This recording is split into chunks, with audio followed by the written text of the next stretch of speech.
And I'll tell you what, I am really, really, really looking forward to a football season. Oh. And so far, we seem to be doing okay with less than 1%. With no major COVID news. A lot of teams have no COVID positive tests. Did you watch Hard Knocks?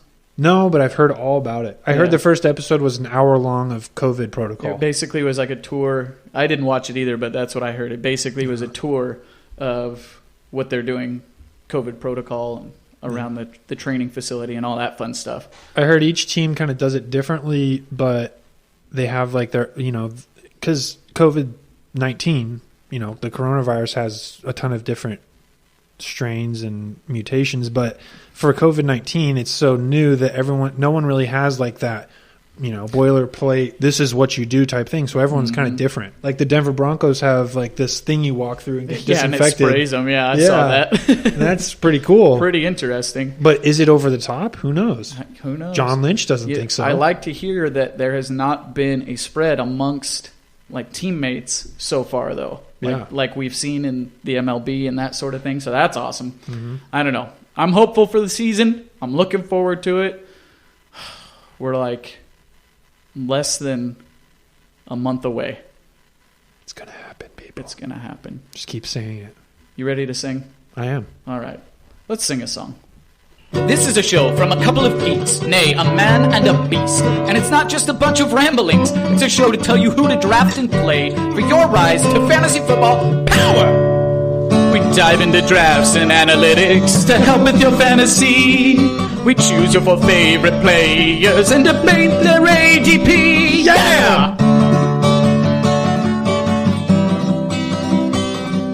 We've held the trophy, been champions, even paid bills with winnings. We've drafted on Sleeper and ESPN to win our leagues again. Rock! Talking about Odell Beckham, Cooper Kupp, Big Coop. Who else are we talking about? Le'Veon Bell and David Johnson. David Johnson. Yeah. Blasts from the past. Yeah, a couple of what do you call them? Not has-beens. Definitely not has-beens. We're telling you to draft them. This is a show about has-beens. We tell you. And we're going to tell you why they're going to win you your league. Draft these has-beens. It'll be fun. What is this, 2016? Yeah, for real. We could go back to that. Yeah. And I'd be okay with it. Yeah. With the Both way of things these guys. have been. My goodness. These would be 2 first-round picks. Oh, yeah. Top 5 picks. We've got 3 guys in here that would be essentially top 5 picks. Mm-hmm. 2016. Cooper Kupp still be a little baby. Not anymore. Just kidding. I don't know about that. He'd be... He's a full-grown man, Matt. He is. That's what he wants you to think. Yeah. Yeah. Hey, if he can put up like he did at the first half of last year again, then we'll believe it. Yeah. Cooper Kupp. We will believe it. So we're talking rounds 3 and 4-ish in that range. Rounds like 3, 4, 5. Going to be getting into a couple of wide receivers and running backs again. Maybe on the next episode we might do some quarterbacks, tight ends, try to switch it up a little bit. Positionals, these guys are the most important for your teams, if you don't know that already. We are getting heavily into draft season now. It's getting to be that time where... It's August, people. If you're smart, your league waits until just before the season to draft so that you can get through all the preseason training camp injuries. But there is no preseason this year. That's why you don't draft early, bro. That's all I ever see. I know. Lamar Miller tears ACL in training camp. That's why you don't draft early, bro. Oh, thanks, bro. Yeah, appreciate it, man. Cool, bro. We're like Jerick McKinnon. Yeah, same thing. Man. I drafted Jerick McKinnon at 6 overall. Sweet. Good for you.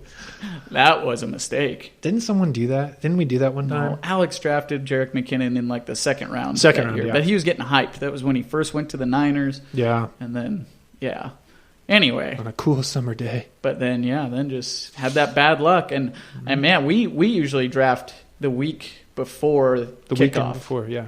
like the week before kickoff. So we usually do it right before that 4th preseason game.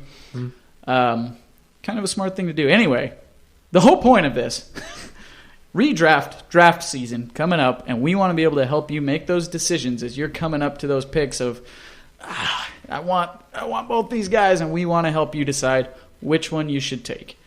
So that's what we're here for. That's what we're going to do. Pick 15, I would say you get out of I call it the air quote chalk zone. Yes. And you get into the, whoa, I didn't see that coming zone. And if you get enough, whoa, I didn't see that comings, then you start to get flustered and you're like, I don't know what to do. You can go on heavy tilt. Yeah. You're just like, uh-oh. Yeah, exactly. You don't want to be that guy. Yep. And we're here to help you make those decisions. That's right. All right? So listen to me. Don't listen to him. Because this is a square-off. And I am fighting a Sasquatch. All for you guys. Shut up. Really? You get one. You get one. I'm not allowing you another. Is that my one? That's your one for the episode. That's it. Oh, no. That's all you get. This is the Sasquatch Square-Off, and we're here to square off. Good one. Thanks. You're a Walter Thanks, Cronkite in man. the making. All right. Rules, reminders, and debate structure. This is based on 12-team leagues, half PPR, one quarterback. There will be 2 rounds where Matt and I go back and forth talking about players that we think you should draft over the other one. You get one wicka. All right? That's all you get. You get one. But I get 2 today. Woohoo! Because I already used one. That's true. You get one. I'm sorry. And you can only use it in either of the rounds. You can't use it in both. Okay. All right? I can follow. You know this. I know. You know this. I know. Sometimes Squatch's mind is a little... If you listen to the last episode, it was a little off the rails. But the one That's thing, what this is supposed to be, though. When I sit I'm in a talking corner... fantasy football, the Sasquatch. for Quit God's interrupting me. Gosh darn Excuse you. me. Gosh darn you. Yes. And what are you saying? I was saying that I like to sit in a dark room in a corner and say, I only get 1 record scratch. And I rub my temples. Oh, yeah. Actually, I tap them and I go around my ears. I only get 1 record scratch. And it calms me down. I feel better afterwards. Okay. I'm an idiot. Let's start the show. All right. So we get 3 minutes to talk about our players. Analytically, we get 3 minutes at the end to have the open discussion. This is for each round. Then, let's see. What was I saying? Sasquatch, you're distracting me. Loser There's stuff over here. Loser is in a cage with an alligator. Right? Perfect. Isn't that what you have that down? That's true.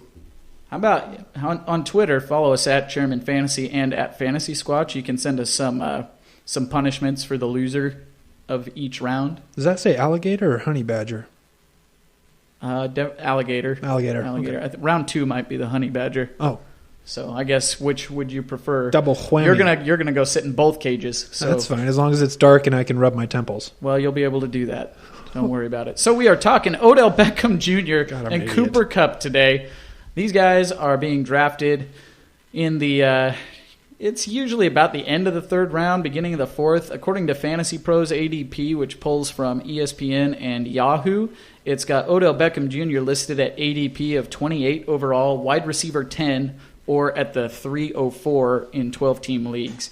I haven't really seen that. I haven't seen Odell going that early. I typically am snagging Odell at like the 404, kind of early in the 4th round. There's been so many arguments between, for real, like in real life and on the internet, and they're like all about Odell.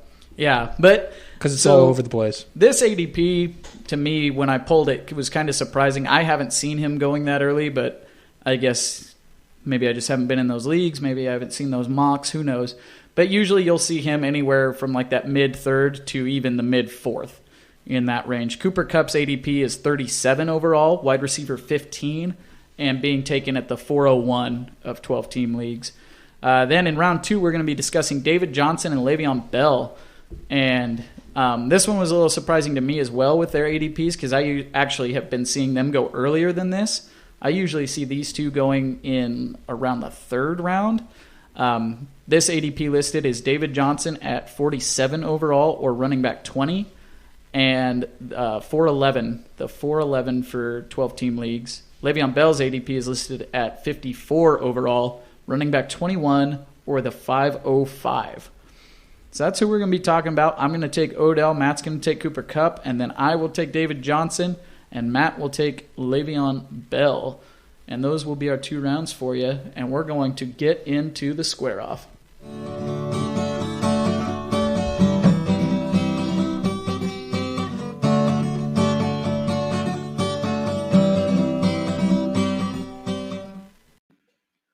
What's up, y'all? Ben from the Fantasy Chairman Podcast and the Sasquatch Square-Off here, and I want to tell you all about Anchor.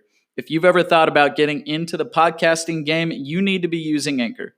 For one, it's free. That's right, completely free, and you get unlimited storage to hold all your episodes, all your audio clips, all your listener voice messages in one place, making it super easy for you to use.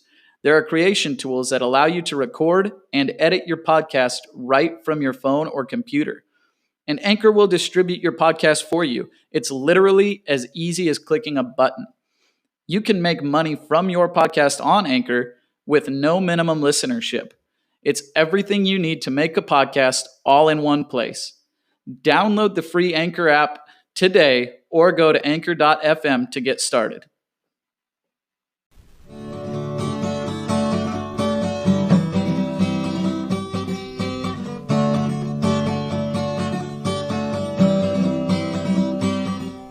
Okay, round 1 coming up. Cooper Kupp versus Odell Beckham Jr. Here we go. Round 1.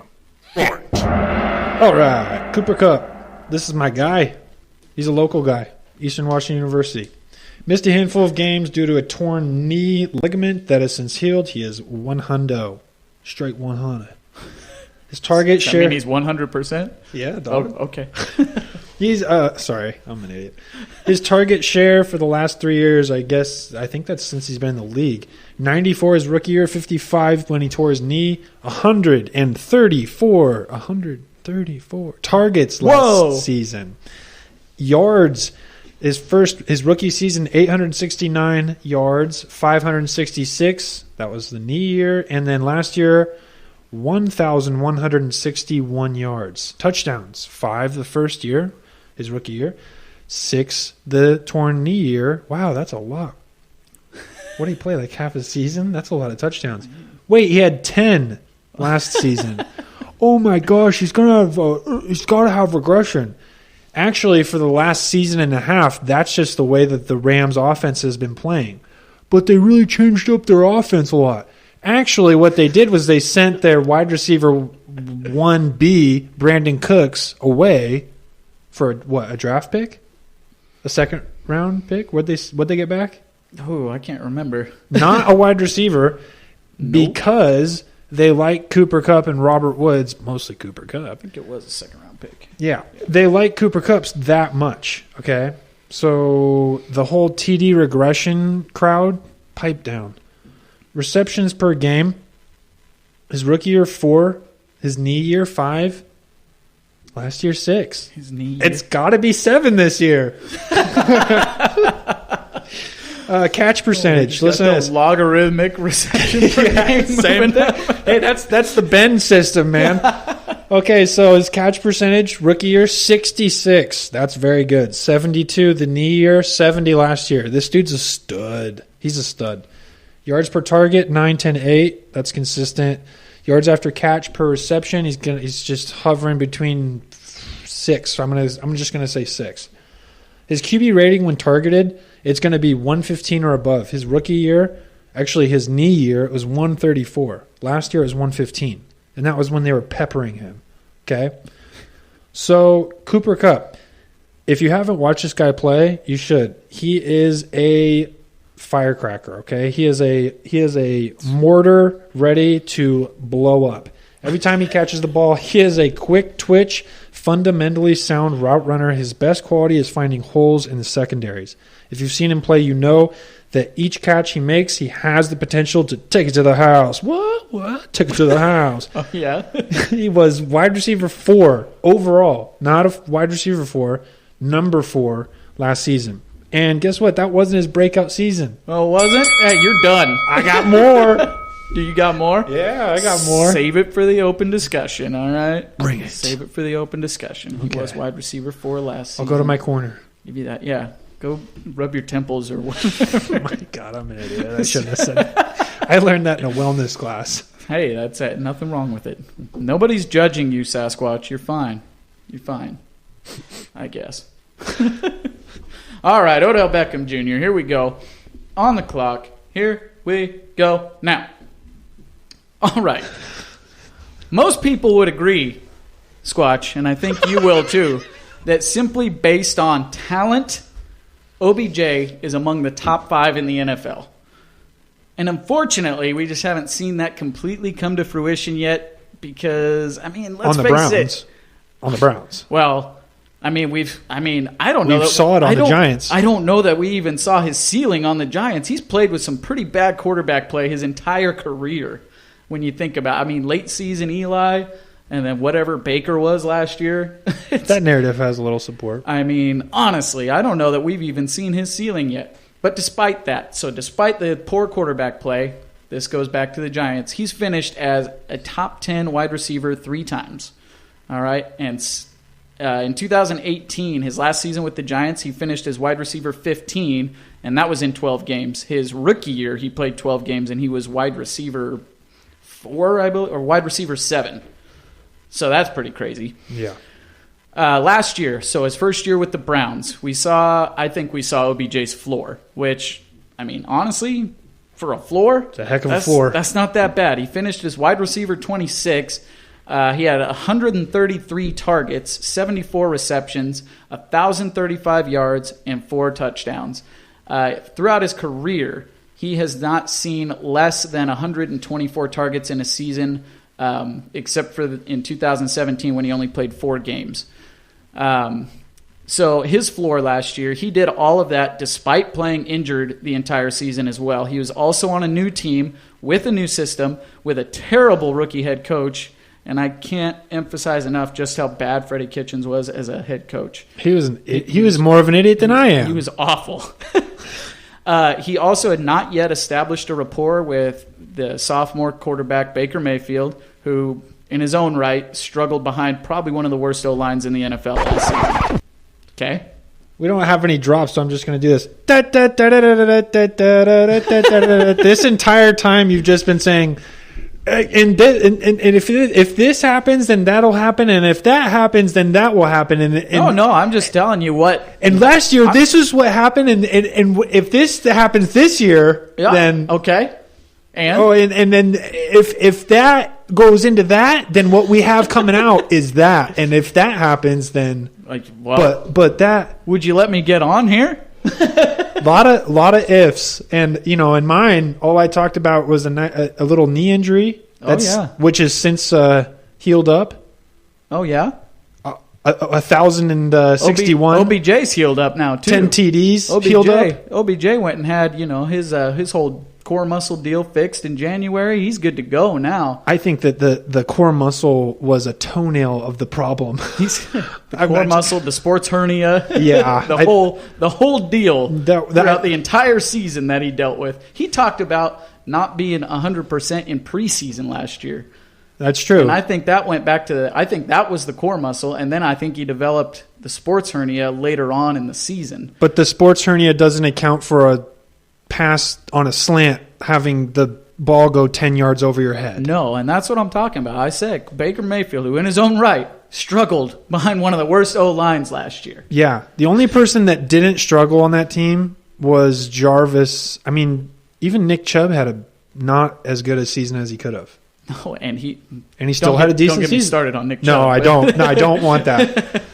But yeah. No, Baker Mayfield was awful last year. That O-line was terrible. Going into this year, Pro Football Focus has the Browns O-line ranked 6th going into the 2020 season. They made some significant additions onto that O-line. That should only help Baker Mayfield out. I will say a lot of what happens with Odell is going to be reliant on Baker Mayfield taking a step forward. We've seen Baker have the flash, though. We've seen Baker be a good quarterback. He was a stud his rookie season. I think part of what happened last year was again, the head coach being terrible and just not being able to help calm his guys down or keep them focused. The leadership was bad, and Baker just struggled, got scared and skittish behind that O-line. I'm running out of time here. There's so much that I could say about Odell, and I'll bring it up here in the open discussion. But that'll do it for that. I know you have more to say about Odell, that's for sure. Oh, man. I know. You got me all thrown off with your wicca there. I wasn't quite expecting that one on that. Yeah. So I thought you were going to use it in the next round. So I like to keep things. You kept keep it fresh. You on your toe. That's for sure. For sure. I'm fresh. All right. We're going to jump into the open discussion. All I got to say about Odell here is you said it. So the Browns, obviously, they hired Kevin Stefanski. He's highly regarded play caller coming from the Minnesota Vikings. I think he's going to have a much better handle on acting professionally with the team and calling competent plays. I think Odell is going to have a much better rapport established with Baker. They've had the time to work together now. We already talked about it. Odell's healthy again. He's going to come into the season. Well, I guess we can't guarantee that he'll come into the season healthy, but as of right now, he's healthy now. He's going into the season healthy. I think with the scheme that Stefanski's going to bring in, it is going to be a little bit more run heavy. But right before this, we were talking about how relevant Adam Thielen was and how much of a stud he was in 2018 in a similar system that Stefanski is going to be bringing into Cleveland. So just because it's run heavy does not mean that Odell's going to just fall off or that they're going to not pass the ball at all. Because when they pass the ball, it's going to be Odell, it's going to be Jarvis, and what's the wide receiver depth behind them? Donovan Peoples-Jones? It's going to be Kareem Hunt. It's going to be Austin Hooper. It's going to be David Njoku. Yeah, they got all these guys now that you can't just solely focus on Odell, man. And what you need to do against Odell is double team him.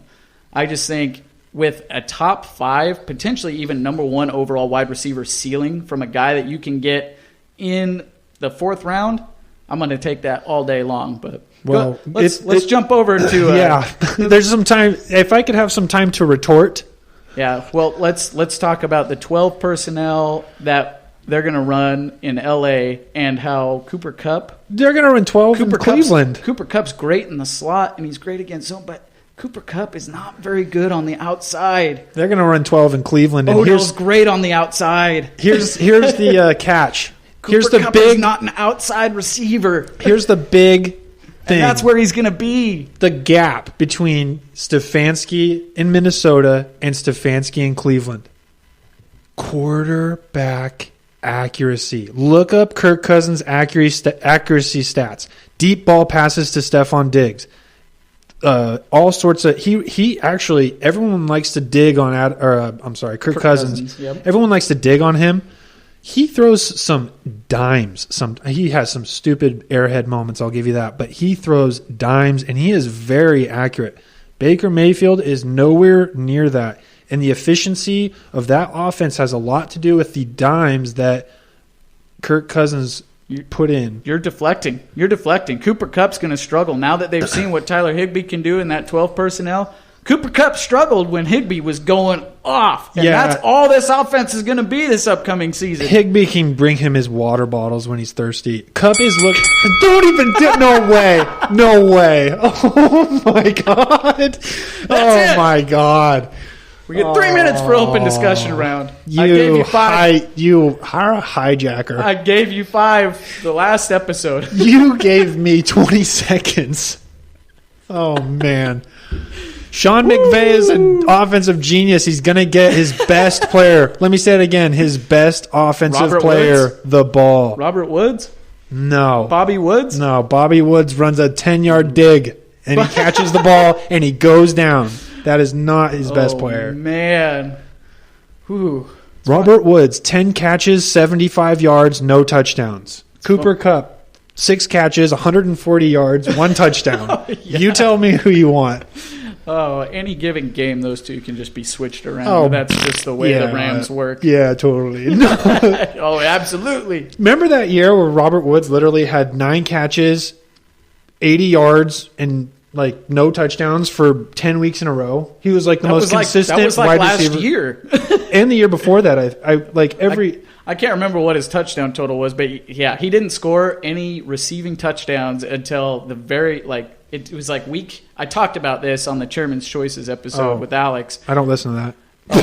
Oh, cool, man. Just kidding, I do. It's good.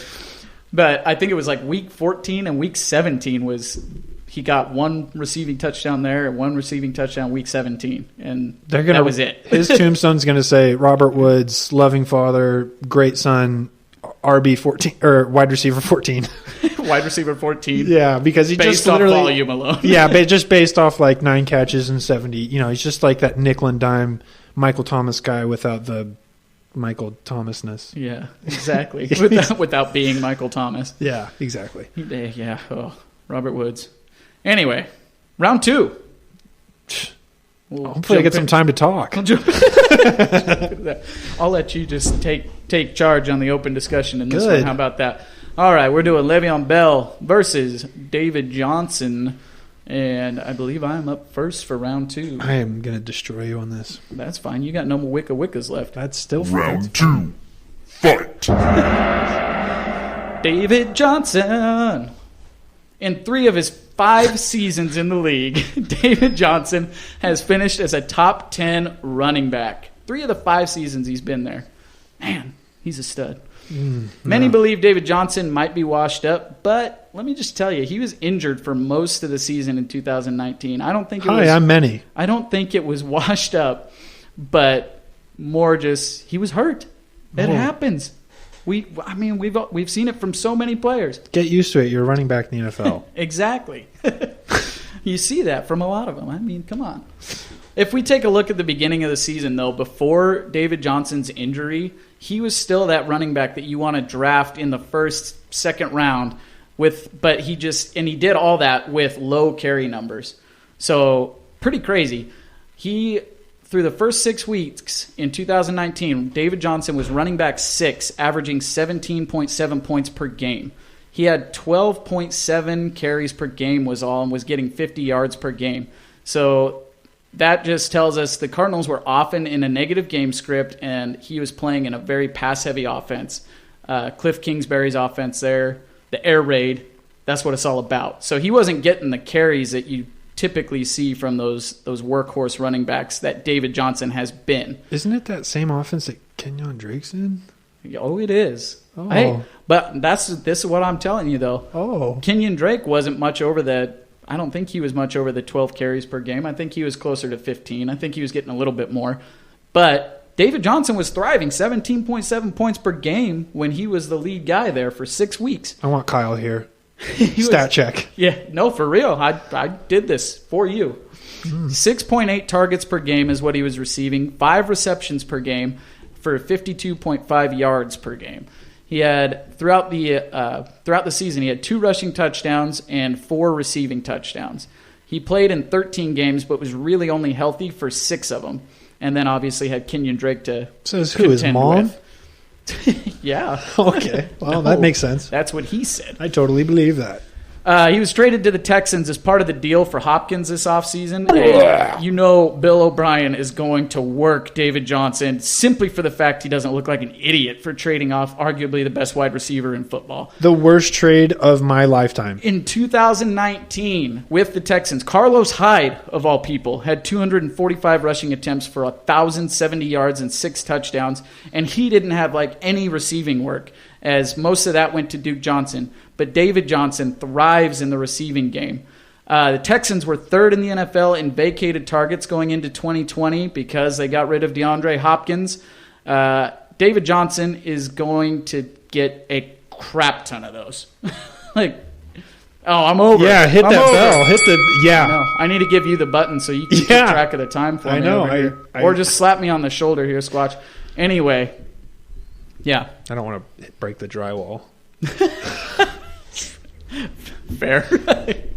Yeah, maybe don't hit me there. But anyway, David Johnson getting a whole bunch of receptions. Yeah. We'll keep going on this. Oh. Le'Veon Bell, you're up. I'd love to hear more about that. Oh, I'll tell you more. I was being sarcastic. Nope, I'll tell you more. Okay. Le'Veon Bell, you ready? Yeah. Okay, you're on the clock. Good. Le'Veon Bell. I knew you were going to do that. I've been waiting for that. Yeah, what would you like to say, sir? Adam Gase. Oh, my God. Just Adam Gase. I have no... Adam Gase, the Dementor himself. The fantasy Dementor Death Eater who just wrecks souls. Wrecks offense. If I see a Jets player, I just get disgusted. It hurts me real bad. Adam Gase already came out and said, I made a mistake last year by overusing Le'Veon Bell. Overusing. Misusing. I'm pretty sure it was quoted as overusing. Kyle? Where is Kyle? Do not paraphrase Adam Gase. He's an offensive genius. Those words hurt my mouth. Yeah, don't ever say that. I might throw up. Don't ever say that. I need to disregard wash everything he just said right mouth there. out. He signed Frank Gore this offseason. Why? I don't understand. For fun? Anyway. Just to talk? A talking buddy? I was... As soon as he I averaged saw... like 2.9 last year. As soon as I saw that we had Le'Veon Bell on the docket for this episode, I was just ready. You were just storing that. As soon as you started, I was just ready to hit that just to say Adam Gase, the Dementor. I was watching the button just to make it I was like, oh, he's definitely going to hit that going hard. Anyway, all right. Here you go. You're back in it, Le'Veon Bell. Well, Le'Veon Bell has been a running back number 1 overall, number 2 overall, and number 3 overall during his career. That's good. This guy knows how to be the top of the top. Okay? He was RB16 last season. Okay? This terrible, awful season that Le'Veon Bell had. He quits on plays. He was a solid RB2 last year. So chill. Last season, with the failed offense and Adam Gase and a Swiss cheese O-line and a rookie quarterback, he was RB16, bro. Easy, bro. Okay? Chill, bro. But bro. But bro, it was not a good season for Bell, bro. To be fair and relevant here, I'm going to reference stats from the New York Jets last year because the stats from the Steelers are basically video game-esque and aren't relevant. And he does not have that same steel curtain or Antonio Brown. I don't know that I'd say not relevant, but well, I get what you're saying. They're relevant because he did it, but they're not relevant because that's not happening. Do not draft him thinking that will happen. Okay, please. Adam Gase and the Jets. So last year, 245 rushes for 89 yards. That's not good. Okay, that's bad. I think that's like 3.7. That's going to go up because they just got all these guys on the offensive line. They got a new left tackle, first-round pick. They got the 2019 third-round right tackle. They got a top 10 graded by Pro Fantasy Focus center.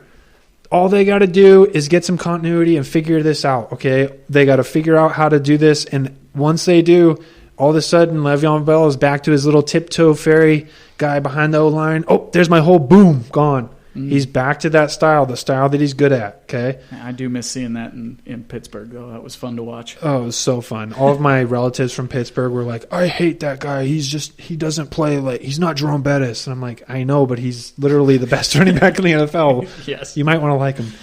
Actually, he had 3.2 yards per carry, lowest of career, okay? And I have in parentheses, Swiss cheese O-line. 52 rushing yards per game, yikes. 66 receptions, 78 targets, okay? He had 461 yards receiving and only 1 touchdown. All of these stats just scream positive regression. All of them. All of them. Every single one. Maybe not the targets, but all of the other ones. 30 receptions, 30 reception yards per game. That one too. Okay? He has an amazing catch percentage at 84. He had 1,250 scrimmage yards last year.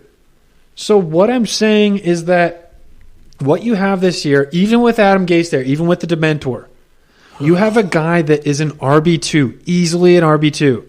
They have to, what are they paying him, like 13 or 14? They got to use him.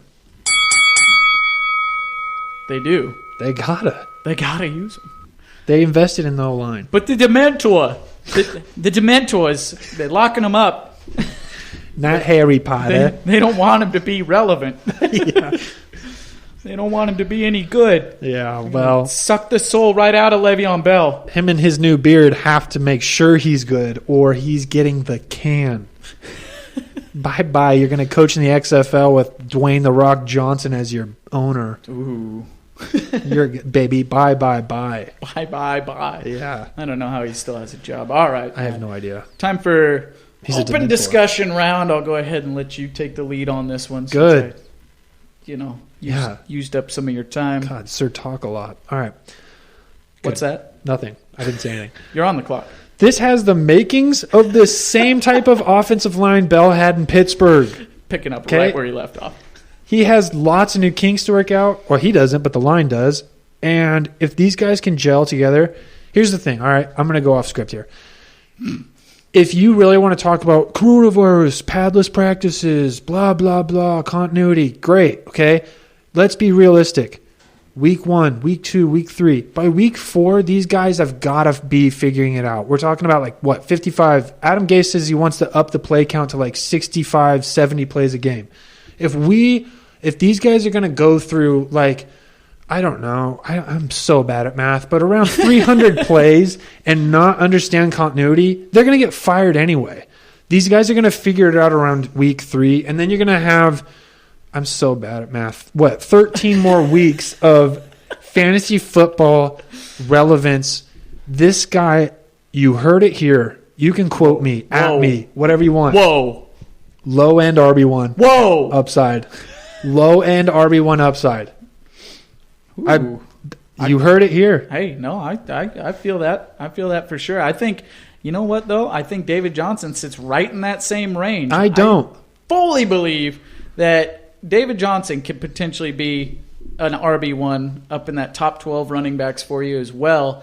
Like I was talking about, Texans, third in the NFL with vacated targets now, but they don't throw to the running back. Well, they threw 60 targets to Duke Johnson last year, and David Johnson's one of the most dominant receiving backs in recent memory for the NFL. All those targets that are vacated from DeAndre Hopkins, not all of them obviously, but there's so many targets vacated from DeAndre Hopkins going to the Cardinals that David Johnson's going to be the guy for Deshaun Watson there. And I think if this Texans run game can get the likes of Carlos Hyde over 1,000 yards, I'm just chomping at the bit to see what David Johnson can do. It's going to be tasty. Just tasty. I want none of it. Oh, give me all of it. All of it, man. Listen to this. I mean, I want to see your face when I say it. Le'Veon Bell uh-huh. in 2020 season will be a poor man's Christian McCaffrey. Look at that. Draft him with confidence and be happy when you get him. Be like Frank Reich happy when he drafted Michael Pittman. When you get this guy in the 4th round, in the end of the 4th round, he could be top 10, and I would literally Jay-Z dust my shoulder off. Straight up Jay-Z dust it off. He could still have a bad year, a bad season, and he could still be an RB1. Oh man. I do like both these guys for this season. I mean, like we were talking about, it's like going back into 2016, but you're not drafting them at the top of the 1st round. You're drafting them down in the 4th. Yeah, these guys, we should have called this the Ebenezer's Ghosts of Past. Yeah, exactly. Christmas Past. Ebenezer's Ghosts of NFL Past. Yeah. Man, no, I'm just telling you.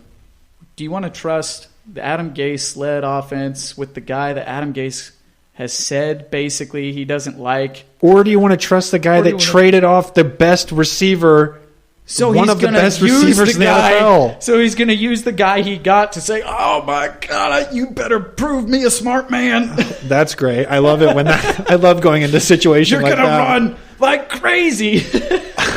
That sounds like a fun environment. Oh, man. If you don't get 5 yards a carry, I'm fired by week 2. David Johnson's getting 270 carries this year. Bill O'Brien's going to fire himself by game 5. And 50 to 60 receiving targets on top of that.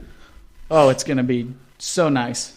Going to be so nice when David Johnson is an RB1. I think that Deshaun Watson's going to request a trade by the end of the season. Oh, I just saw an update. They're working on a long-term deal with him. I bet they are. I would too. I would say get him. I want him locked down here. I don't want him leaving. Oh, Deshaun was not happy when Hopkins left. I know that. Who would have been? Nobody. I wasn't. Arizona had a parade in the streets. Well, this is true. Oh, my. They were happy. Arizona was like, oh, man, we are so down in the dumps about this David Johnson contract. What are we going to do? Oh, my gosh, we got the best receiver in the NFL. We traded him off for DeAndre Hopkins, and they took the contract. Am I dead? No, you're not dead. Oh, Bill O'Brien's crazy. That was, yeah. Who's the worst You guy? said it at the top of the episode. That's one of the worst trades of I've my lifetime ever seen. Who's worse, Adam Gase or Bill O'Brien? Who's worse? Oh, I don't know. As far as just being a coach goes, I've got to say Gase. But as far as being general manager, Bill O'Brien's god awful. Player, coach, owner. Who's that semi-pro? Oh my gosh, that's pretty much what's going on in Houston. Jackie Moon. Jackie Moon. Will meet Bill O'Brien. Jackie Moon. Oh my god. Basically, all right. Well, that'll do it for episode 4 of the Sasquatch Square-Off. You need to be drafting Odell Beckham Jr. instead of Cooper Kupp when it gets to your turn there, and then David Johnson. Telling you, David Johnson instead of Le'Veon Bell. If you like burning money, you're gonna love it. No. If you like making money, you can walk off into the sunset with Ben, Bill O'Brien, and Adam Gase as they all lose money. No, we're here to make you money. We are here. We're here to help you win. Yeah. We like all these guys, but you should draft the ones that I was talking about because they'll do better. Yeah, totally. Easy Squatch. Follow us on Twitter at Chairman Fantasy and at Fantasy Squatch. Find us on the web, www.fantasychairman.com. I think that does it. Follow us on Spotify. Much obliged, partners. We'll see you later.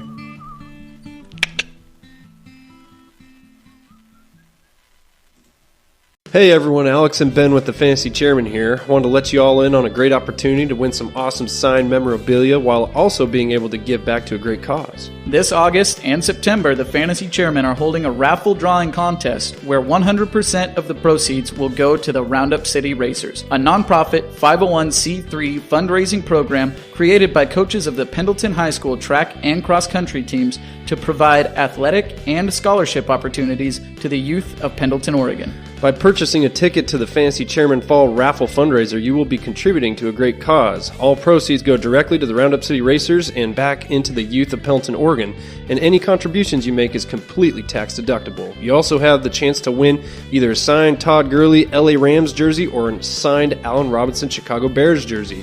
So what are you waiting for? For more information, visit www.fantasychairman.com and click on the Pay It Forward tab, or click the link in this episode's description.